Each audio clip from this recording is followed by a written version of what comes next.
زندگی میں ہر موڑ اپنے مقررہ وقت پر پہنچ جاتا ہے۔ زندگی کے سفر کی رفتار سست کر کے ایسے موڑوں کو تھوڑی دیر کے لیے ٹالا تو جا سکتا ہے، لیکن ان سے بچا نہیں جا سکتا۔ شانی کی شادی کا موڑ بھی جلد ہی پہنچ گیا۔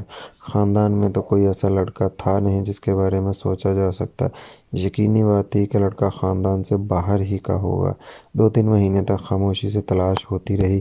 اس دوران میں ایک لڑکا چودھری ارشاد اور اس کی منہ بولی بہن آمنہ یعنی شانی کی پھوپھی کو پسند بھی آیا، لیکن لڑکے والے حیثیت کے لحاظ سے کم تھے۔ چودھری ارشاد چاہتا تھا کہ سمدھی بہت امیر کبیر نہ ہو لیکن ہم پلہ تو ہوں۔ شانی ناز و نام میں پلی تھی۔ اس نے ایک بڑی حویلی میں آنکھ کھولی تھی۔ اس کی بیشتر ضروریات بغیر کہے پوری ہوتی تھیں۔ محنت مشقت کی اسے عادت نہیں تھی۔ چودھری ارشاد اور اس کی بہن کو یہ ساری باتیں مد نظر رکھنا تھیں۔ اس کے علاوہ انہیں یہ بھی دیکھنا تھا کہ شانی ان سے کہیں بہت دور نہ چلی جائے۔ وہ اسے اپنے آس پاس ہی رکھنا چاہتے تھے۔ شانی نے دیہی علاقے میں رہنے کے باوجود انٹرمیڈیٹ کیا ہوا تھا۔ کوئی ایسا لڑکا بھی منتخب نہیں کیا جا سکتا تھا جو ان پڑھ یا کم پڑھا لکھا ہو۔ بہت سی سوچنے کی باتیں تھیں۔ چودھری ارشاد اور ان کی منہ بولی بہن جب اس مہم پر نکلے تو انہیں اندازہ ہوا کہ معاملہ اتنا آسان بھی نہیں ہے۔ مناسب رشتہ ڈھونڈنے کے لیے انہیں کافی بھاگ دوڑ کرنا پڑے گی۔ انہی دنوں شانی کے ایک چچا رئیس احمد نے ایک اچھے رشتے کا سراغ دیا۔ لڑکا مقامی معیار کے مطابق پڑھا لکھا بھی تھا۔ لاہور میں اس نے ٹیکسٹائل کا کارخانہ لگا رکھا تھا۔ گاؤں میں بھی زمین تھی۔ کھاتے پیتے لوگ تھے۔ شانی کا چچا رئیس احمد انہیں کافی عرصے سے جانتا تھا۔ کچھ عرصے سے رئیس احمد کی زمینوں کی ساری کپاس اسی فیملی کی ٹیکسٹائل فیکٹری میں جا رہی تھی۔ معلوم ہوا کہ رئیس احمد نے ٹیکسٹائل کے کام میں تھوڑا بہت سرمایہ بھی لگایا ہوا ہے۔ شانی کے چچا یعنی رئیس احمد کی بات پورے گھرانے میں بہت مانی جاتی تھی۔ خاص طور سے چودھری ارشاد چھوٹے بھائی کی بات کو بہت اہمیت دیتے تھے۔ وہ ان سے چھوٹا تھا، اس کے باوجود وہ اسے عزت و احترام سے رئیس جی کہہ کر بلاتے تھے۔ رئیس احمد نے جب رشتے کا بتایا اور یہ بتایا کہ لڑکا اور خاندان ان کا دیکھا بھالا ہے تو چودھری ارشاد لڑکا دیکھنے سے پہلے ہی 50% آمادہ ہو گئے۔ چند دنوں بعد دیکھ پرکھ کے مرحلے کا آغاز ہوا۔ پہلے چودھری ارشاد، آمنہ، رئیس احمد اور آمنہ کی بیٹی نگہت لڑکے والوں کے گھر گئے۔ اس کے بعد لڑکے کی بھابھی اور چند رشتہ دار عورتیں شانی کو دیکھنے آئیں۔ بظاہر لوگ اچھے ہی لگ رہے تھے، خوشحال اور رکھ رکھاؤ والے بھی نظر آتے تھے۔ انہوں نے شانی کو دیکھا اور پسند کیا۔ خواتین کے ساتھ آنے والے ایک 7-8 سالہ بچے کو تو شانی اتنی پسند آئی کہ اس نے 1.5-2 گھنٹے تک شانی کی گود سے اترنے کا نام ہی نہیں لیا۔ 2 ہفتے بعد شانی کی فیملی کے کچھ اور لوگ لڑکے والوں کے گھر گئے اور تقریباً مطمئن ہو کر واپس آئے۔ صرف پھوپھی آمنہ کا خیال تھا کہ لڑکا عمر میں تھوڑا سا زیادہ لگتا ہے۔ شانی 20 سال سے بھی کم تھی، جبکہ لڑکے کی عمر 28 کے قریب تھی۔ اس موقع پر رئیس احمد نے زور دے کر کہا کہ لڑکوں کے بیاہ کے حوالے سے 28 سال زیادہ عمر نہیں ہے۔ سب سے اہم بات یہ ہے کہ لڑکا اپنا کاروبار رکھتا ہے، خود مختار ہے، نندوں اور دیوروں وغیرہ کا بھی کوئی جھنجھٹ نہیں ہے۔ چودھری ارشاد نے کہا، بھائی ڈاکٹر اور انجینئر وغیرہ تو آج کل 35 سال کے بعد شادیاں کر رہے ہیں۔ 28-29 سال زیادہ عمر نہیں ہے۔ ویسے بھی لڑکوں میں ظاہری خوبیوں سے زیادہ اندرونی خوبیاں دیکھنی چاہیے۔ سلسلہ جنبانی جاری رہا اور پھر ایک روز بھاری بھرکم کپڑوں اور زیوروں سے لدی ہوئی کچھ عورتیں آئیں اور شگن کر گئیں۔ لڑکے کی بھابھی نے بڑی شفقت سے شانی کے سر پر ہاتھ پھیرا اور اس کا منہ میٹھا کرایا اور اس کے ہاتھ میں کچھ روپے تھما دیے۔ شانی کی آنکھیں ڈبڈبا گئیں۔ وہ سمجھ گئی کہ اسے دیس نکالے کی سزا ملنے کا وقت آ گیا ہے۔ ایک دم ہی اپنا گھر اسے پرایا لگنے لگا۔ اس کے قدم جیسے زمین سے اکھڑ گئے۔ وہ آسمان اور زمین کے درمیان معلق ہو گئی۔ چند روز بعد شانی کے گھر والے بھی گئے اور لڑکے کے ہاتھ پر روپے رکھ آئے۔ یہ اس بات کی نشانی تھی کہ دونوں گھرانوں کو رشتہ منظور ہے۔ 5-6 روز تک شانی روتی رہی، پھر آہستہ آہستہ اس نے خود کو سنبھالنا شروع کر دیا۔ اپنی مرحومہ ماں کی باتیں اسے یاد آنے لگی۔ وہ اس کا سر منہ چوم کر کہا کرتی تھی، تو پرایا دھن ہے بیٹی، دھی رانیاں پیدا ہوتے ہی دوسرے گھر کی ہوتی ہیں۔ دھی غریب کی ہو یا کروڑ پتی کی، اسے اپنا گھر چھوڑ کر دوسرا گھر بسانا ہی پڑتا ہے۔ پہلے تو شہرنی حیران ہو کر سوچتی تھی کہ وہ اتنا سب کچھ کیسے چھوڑ سکے گی۔ اپنا گاؤں، گاؤں کی گلیاں، گاؤں کے لوگ، سہیلیاں، اپنے ابا جی کا ویڑا، ویڑے میں نیم کا درخت، درخت پر چمکتی چڑیاں، یہاں کی صبحیں اور یہاں کی شامیں۔ لیکن پھر دھیرے دھیرے اس کا دل حوصلہ پکڑنے لگا۔ سکینہ دن رات اس کے ساتھ چپکی رہتی تھی اور کھٹی میٹھی باتیں کرتی تھی۔ اس کی باتیں سن سن کر شانی کے سینے میں کہیں گہرائی کے اندر ایک میٹھی میٹھی سی لہر بھی جاگنے لگی تھی۔ اس نے اپنا ہونے والا دولہا ابھی تک دیکھا نہیں تھا، مگر اس کی دھندلی سی تصویر شانی کے دل و دماغ میں جگہ بنانے لگی۔ شوہر اور بیوی کے باہمی تعلقات کے حوالے سے شانی حیران کن حد تک معصوم تھی، مگر سکینہ دن رات اس کوشش میں لگی ہوئی تھی کہ وہ معصوم نہ رہے۔ کبھی کبھی سغرا بھی اس سازش میں شریک ہو جاتی تھی۔ شانی کبھی غصہ کرتی، کبھی شرما جاتی اور کبھی سنی انسنی کر دیتی۔ گھر میں شانی کے بیاہ کی تیاریاں چپکے چپکے شروع ہو گئی تھیں۔ پھوپھی آمنہ شانی کی ایک ممانی کے ساتھ ہر دوسرے تیسرے ہفتے لاہور جانے لگیں اور سامان سے لدی پھندی واپس آنے لگیں۔ ایک بار عادل اور ایک بار ابا جی بھی ان کے ساتھ لاہور گئے۔ ابا جی کے چہرے پر پریشانی کی لکیریں آج کل معمول سے گہری ہو گئی تھیں۔ شانی کو دیکھ کر وہ ایک دم مسکرانے لگتے تھے اور یوں ظاہر کرتے تھے کہ انہیں کوئی فکر ہی نہیں ہے، لیکن شانی جانتی تھی کہ وہ اندر سے کتنے پریشان ہیں۔ ایک تو ظاہر ہے کہ شانی کی جدائی ہی کی فکر تھی، اس کے علاوہ ان کی معاشی حالت بھی اچھی نہیں تھی۔ اکلوتی بیٹی کی شادی تھی، لڑکے والے بھی خوشحال لوگ تھے، ضروری بات تھی کہ شادی کے انتظامات شایان شان ہوں۔ چودھری ارشاد جیسے وضع دار شخص کے لیے یہ ہرگز ممکن نہیں تھا کہ وہ بیٹی کی شادی پر کسی بھی حوالے سے اپنا ہاتھ کھینچ کر رکھتا۔ شانی اور عادل سلطان جانتے تھے کہ ان کے ابا جی آج کل تنگ دست ہیں، اور وہ زبردست خوشحالی جو والدہ مرحومہ کے دنوں میں تھی اب مکمل طور پر اوجھل ہو چکی ہے، لیکن اصل حالات سے وہ بھی بے خبر تھے۔ چودھری ارشاد کا بال بال قرضے میں جکڑا ہوا تھا۔ تقریباً 2 مربع نہری زمین کا مقدمہ چل رہا تھا اور پچھلے 3 سالوں میں لاکھوں روپے اس مقدمے پر خرچ ہو چکا تھا۔ جو زمین زیر کاشت تھی، اس کی آمدن بھی کم ہوتی جا رہی تھی۔ اس کم آمدن میں ہی سے قرض کی قسطیں ادا ہوتی تھیں اور سارے اخراجات چلتے تھے۔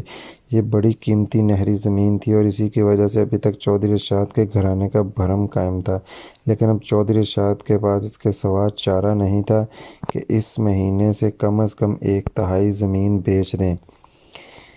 بڑھتے ہوئے معاشی تقاضوں کا جواب اس کے علاوہ اور کیا ہو سکتا تھا؟ بہار کا موسم شروع ہونے والا تھا۔ پہلے منگنی کا پروگرام بنا، لیکن پھر یہ طے ہوا کہ 1 مہینے کے اندر شادی ہی ہو جائے۔ شادی کا پروگرام وسیع پیمانے پر تیار کیا گیا تھا۔ چودھری ارشاد کے گھرانے میں رواج تھا کہ تقریب سے 1 ماہ پیشتر ہی چولہے پر دیگیں چڑھا دی جاتی تھیں۔ روزانہ عورتیں اکٹھی ہوتی تھیں، ڈھولک بجتے تھے، گیت گائے جاتے تھے، سب کو دعوت عام ہوتی تھی، جس کا جی چاہے آتا تھا اور مہمان کی حیثیت سے کھانا کھاتا تھا۔ شادی کی تاریخ طے ہو گئی۔ یہ 3 ہفتے بعد کی تاریخ تھی۔ مقامی رواج کے مطابق اسے دن متھنا کہتے تھے۔ دن متھنے کے ساتھ ہی شادی کی رونق شروع ہو گئی۔ نائی دیگیں کھڑکھڑانے لگے اور حویلی کے صحن میں ایک زرنگار شامیانے کے نیچے ڈھولک کی آواز گونجنے لگی۔ شانی کو معلوم تھا کہ ابا جی نے اپنی نہری زمین کا کچھ حصہ فروخت کر دیا ہے۔ اس سودے کے بعد وہ کئی روز تک گمسم بھی رہے تھے، لیکن آج کل وہ خاصے مطمئن نظر آ رہے تھے۔ شانی ان کے چہرے پر خوشی کی جھلک دیکھتی تھی۔ ایک رات جب وہ ابا جی کو دودھ دے کر ان کے پاؤں دبا کر واپس آ رہی تھی تو حویلی کے برآمدے میں عادل بھائی سے ملاقات ہو گئی۔ وہ شلوار قمیض میں تھا، لمبے بال شانے پر جھول رہے تھے۔ اس کی چوٹی پکڑتے ہوئے بولا، کہاں سے آ رہی ہے چھپکلی؟ وہ اچھے موڈ میں اکثر اسے اسی نام سے پکارتا تھا۔ ابا جی کے پاؤں دبا کر آ رہی ہوں، کبھی تم بھی دبا دیا کرو۔ جب تم چلی جاؤ گی تو میں دبا دیا کروں گا، ابھی تو گزارا ہو ہی رہا ہے۔ سارے اچھے کاموں کے لیے میرے جانے کا ہی انتظار ہو رہا ہے، یہی سمجھ لو، عادل نے کہا۔ پھر بات بدلتے ہوئے بولا، ویسے چھپکلی لگتا ہے کہ تمہاری قسمت اچھی ہے، اچھا خامد مل رہا ہے تجھے۔ شانی کا رنگ حیا سے سرخ ہو گیا۔ نازک گلابی رخساروں کے نیچے جیسے 2 شمعیں جل اٹھی تھیں۔ اس سے پہلے کہ شانی کوئی جواب دیتی، عادل گہری سنجیدگی سے بولا، مذاق کی بات تو علیحدہ رہی، لیکن بندہ ہے سمجھدار اور ہمدرد، دوست بنانا اور سنبھالنا جانتا ہے۔ چاچا رئیس ایسے اس کے گن نہیں گاتے، کیا کہنا چاہتے ہو؟ شانی نے پوچھا۔ اس نے ابا جی کو بھی ٹیکسٹائل کے کام میں پیسہ لگانے کی آفر کی ہے اور میں نے غور کیا، یہ بڑی اچھی آفر ہے۔ اس کے علاوہ مجھے امید ہے کہ ہماری کپاس کی فصل بھی اچھے داموں بکے گی، کیونکہ کھیت سے سیدھی فیکٹری میں پہنچے گی۔ یہ نہیں کہ اس میں ہمارا ہی فائدہ ہے، تمہارے دولہا میاں کو بھی فائدہ ہوگا۔ آخری الفاظ کہتے کہتے عادل کا لہجہ پھر شرارتی ہو گیا تھا۔ شانی اس کے بال پکڑنے کے لیے جھپٹی، وہ پھرتی سے پیچھے ہٹ گیا اور پھر ہنستا ہوا باہر نکل گیا۔ شانی کی نہایت پتلی کمر بل کھا کر رہ گئی تھی۔ وہ دونوں ہاتھ کمر پر رکھ کر بھائی کو محبت بھری نظروں سے دیکھنے لگی۔ 2 ہفتے تک شادی کا ہنگامہ جاری رہا۔ جوں جوں شادی کا دن نزدیک آ رہا تھا، حویلی کی رونق میں اضافہ ہو رہا تھا۔ پوری عمارت کا رنگ و روغن مکمل ہو چکا تھا، درختوں کی کاٹ چھانٹ ہو چکی تھی، نئے پودے لگ گئے تھے۔ گاؤں سے گزر کر حویلی تک آنے والے راستے کو بالکل ٹھیک ٹھاک کر دیا گیا۔ جہاں سے اینٹیں اکھڑی ہوئی تھیں وہاں نئی اینٹیں لگائی تھیں۔ کمروں کو خوب اچھی طرح لیپ پوت دیا گیا۔ گاؤں میں بجلی موجود تھی، تاہم اضافی روشنی کے لیے گجرانوالہ سے 10 جنریٹرز منگوائے گئے۔ بارات کو رات گاؤں میں ہی رہنا تھا۔ ان کی رہائش اور طعام کا وسیع بندوبست 1 ہفتہ پہلے ہی کر لیا گیا تھا۔ باراتیوں کی تفریح کے لیے کھیل تماشے اور شکار وغیرہ کا انتظام بھی کیا گیا تھا۔ چودھری رشاد نے 6 سال پہلے اپنے بڑے بیٹے سجاول کی شادی بڑے چاؤ اور دھوم دھام سے کی تھی۔ اب وہ نہیں چاہتا تھا کہ بیٹی کی رخصتی میں کسی طرح کی کمی رہ جائے اور کسی کو یہ کہنے کا موقع ملے کہ بیٹا بیٹا ہی ہوتا ہے۔ جس دوپہر شانی کو بوسیدہ سے کپڑے پہنا کر مائیوں بٹھایا گیا اور اس کی جھولی میں رسم کے طور پر ابلی ہوئی گندم ڈالی گئی، وہ دیر تک سوچوں میں گم رہی۔ اپنوں سے جدا ہونے کے دن قریب تر آ رہے تھے۔ ایک میٹھا رشتہ ٹوٹ رہا تھا اور ایک کھٹا میٹھا سا رشتہ بن رہا تھا۔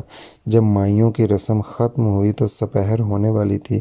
گاؤں کی سہاگنیں اور کنواریاں کچھ دیر کے لیے گھروں کو چلی گئیں تاکہ شام کو پھر سے تازہ دم ہو کر ڈھولک بجانے اور ناچنے گانے کے لیے حویلی آ سکیں۔ شانی کچھ دیر آرام کرنے کے لیے چھت پر چلی گئی۔ چھت سے دور تک گاؤں کے ہرے بھرے کھیت کھلیان نظر آتے تھے اور وہ راستہ بھی نظر آتا تھا جس پر سے کسی کو آنا تھا۔ ٹھیک 7 روز بعد کسی دور دراز گاؤں سے اسے یہاں پہنچنا تھا اور ہمیشہ کے لیے اپنے ساتھ لے جانا تھا، اس وعدے کے ساتھ کہ وہ اسے عزت، محبت اور خلوص دے گا، ان زخموں پر اپنے حسن سلوک کا مرہم رکھے گا جو بابل کے گھر سے جدائی کے سبب شانی کے دل پر لگیں گے۔ وہ اسے شریک حیات بنائے گا اور ہر دکھ سکھ میں ہمیشہ اس کا شریک رہے گا۔ وہ سوچ رہی تھی جب آمنہ پھپھی کی بڑی بیٹی فوزیہ سیڑھیاں چڑھتی ہوئی اوپر آ گئی۔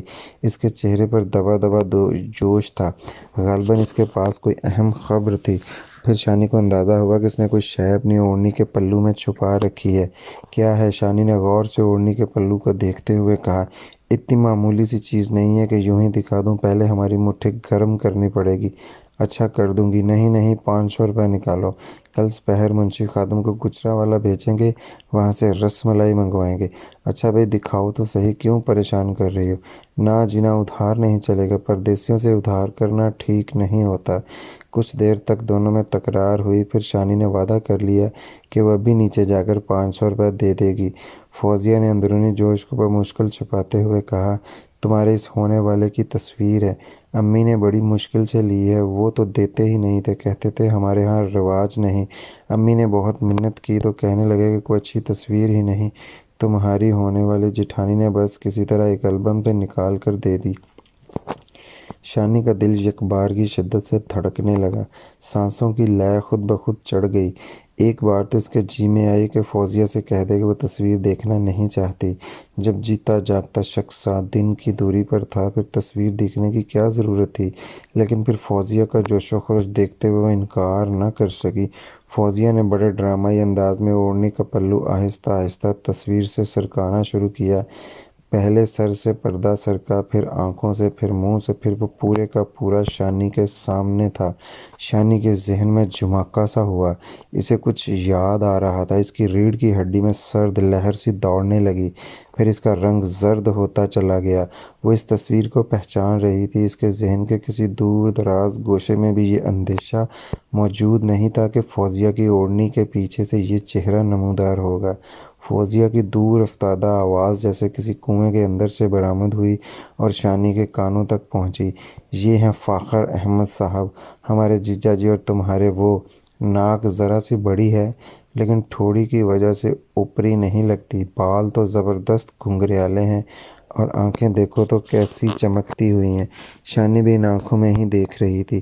ہاں یہ وہی آنکھیں تھیں، 100% وہی آنکھیں تھیں۔ اسے وہ بھولا بسرا سا منظر ایک دم یاد آ گیا تھا۔ اس شخص کا شانی کے زخمی بازو کی طرف ہاتھ بڑھانا، شانی کا ایک قدم پیچھے ہٹ کر اس کے منہ پر تمانچہ مارنا، اس کے رائفل بردار کرندے کا مشتعل ہونا اور غضبناک انداز میں شانی کی طرف بڑھنا، پھر اس شخص کا اپنے کرندے کو روک دینا اور کہنا، نہیں اکبرے، جانے دے اسے۔ اس کے بعد فاقہ نامی اس شخص نے انہی آنکھوں سے اسے گھورا تھا۔ ہاں، یہی برمے کی طرح چھیدتی ہوئی آنکھیں تھیں۔ یہ آنکھیں آج بھی شانی کو چھید رہی تھیں۔ یہ آنکھیں بازبان خاموشی شانی سے کہہ رہی تھیں، تم نے کیسے سمجھ لیا کہ میں تمہیں بھول جاؤں گا؟ تم نے کیسے سمجھ لیا کہ بات سردیوں کی کسی شام کو اسی کنویں کے کنارے ختم ہو جائے گی؟ بات ختم نہیں ہوئی، بات تو ابھی دور تک جائے گی۔ فوزیہ بھی تصویر ہی کی طرف دیکھ رہی تھی، اس لیے شانی کے تاثرات اس کی نظروں سے اوجھل تھے۔ چند لمحے بعد جب فوزیہ نے شانی کی طرف دیکھا، وہ اپنے تاثرات پر کسی حد تک قابو پا چکی تھی، پھر بھی اس کی شفاف پیشانی پر پسینے کی نمی چمکنے لگی تھی۔ فوزیہ نے بڑے غور سے شانی کا چہرہ دیکھا اور بولی، کیا بات ہے بھائی، تم تو گمسم ہی ہو گئی ہو۔ مجھے تو لگتا ہے کہ تمہارے پسینے چھوٹ گئے ہیں۔ یہ کوئی ایسا ڈراؤنا چہرہ تو نہیں ہے میری جان؟ نہیں، ایسی تو کوئی بات نہیں۔ فوزیہ پوسٹ کارڈ سائز تصویر پر نگاہیں جماتے ہوئے بولی، آج کل کے منڈے تو بس کڑیوں کی طرح ہی ہوتے ہیں، خاص طور سے شہری منڈے کا تو حال ہی نہ پوچھو۔ اس چہرے کو دیکھو، ماشاءاللہ مردانہ پن ہے۔ مرد تھوڑے سے کرخت نہ ہوں تو وہ مرد لگتے ہی نہیں۔ مجھے تو یہ کسی ڈھول سپاہی کی طرح لگ رہا ہے، جیدار، تیکھا اور ایک دم کڑک۔ فوزیہ بول رہی تھی لیکن اس کی آواز جیسے شانی کے کانوں تک پہنچ ہی نہیں رہی تھی۔ اس کے ذہن میں تو بس ایک ہی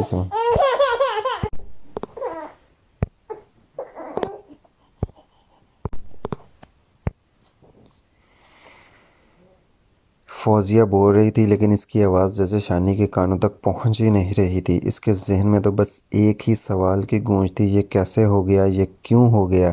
اس نے خود کو بڑی مشکلوں سے سنبھال رکھا تھا۔ پتہ نہیں کب فوزیہ کی باتیں ختم ہوئیں، کب شانی چھت سے اتری اور کب اپنے کمرے میں بند ہو گئی۔ باہر زرنگار شامیانے کے نیچے ڈھولک بج رہی تھی، چند لڑکیاں لہک لہک کر گا رہی تھیں، اکھیاں اڈیک دیاں دل وجہ ماردہ، آجا پردیسیا واسطائی پیار دا۔ شانی کے دماغ میں آندھی چل رہی تھی، اس آندھی میں خوفزدہ خیال خشک پتوں کی طرح اڑتے پھرتے تھے۔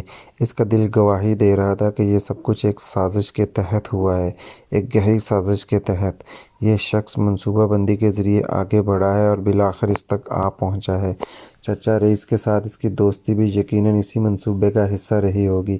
اس نے انہیں مٹھی میں لیا تھا کیونکہ وہ جانتا تھا کہ چودھری ارشاد کے خاندان میں ان کی بات بہت مانی جاتی ہے۔ اس نے ان کے ذریعے رشتے کی بات آگے بڑھائی تھی اور اب تو صورتحال یہ تھی کہ شانی کے ابا جی یعنی چودھری ارشاد خود بھی اس کے گن گاتے تھے۔ پھر اس کے ذہن میں اپنے گاؤں کے بابے نتھے کا خیال آیا۔ بابے نتھے نے اس شخص کے بارے میں جو کہا تھا وہ شانی کے کانوں میں گونجنے لگا۔ بابے نتھے کو فوت ہوئے 2 سال گزر چکے تھے۔ او میرے خدا، یہ کیا ہو گیا؟ وہ سر پکڑ کر بیٹھ گئی اور سوچنے لگی، لڑکیاں اتنی بے بس اور بے خبر کیوں ہوتی ہیں؟ جن کے ساتھ انہیں زندگی بتانا ہوتی ہے، پوری حیاتی کا سفر کرنا ہوتا ہے، وہ ان کی شکل بھی نہیں جانتی۔ ان کی شکل اس وقت ان کے سامنے آتی ہے جب وہ سہاگ کی سیج پر ہوتی ہیں اور ہونے والا ہر کام ہو چکا ہوتا ہے۔ اس کے بعد انہیں صرف قبول کرنا ہوتا ہے اور خود کو سمجھوتوں کی آغوش میں گرانا ہوتا ہے۔ شانی اپنی جگہ سے کھڑی ہو گئی۔ اس نے فیصلہ کیا کہ ابھی ابا جی کے کمرے میں جائے گی، ساری مصلحتیں اور سارے اندیشے بالائے طاق رکھ کر ہر بات انہیں بتا دے گی، انہیں سمجھا دے گی کہ یہ فاخر دراصل کون ہے۔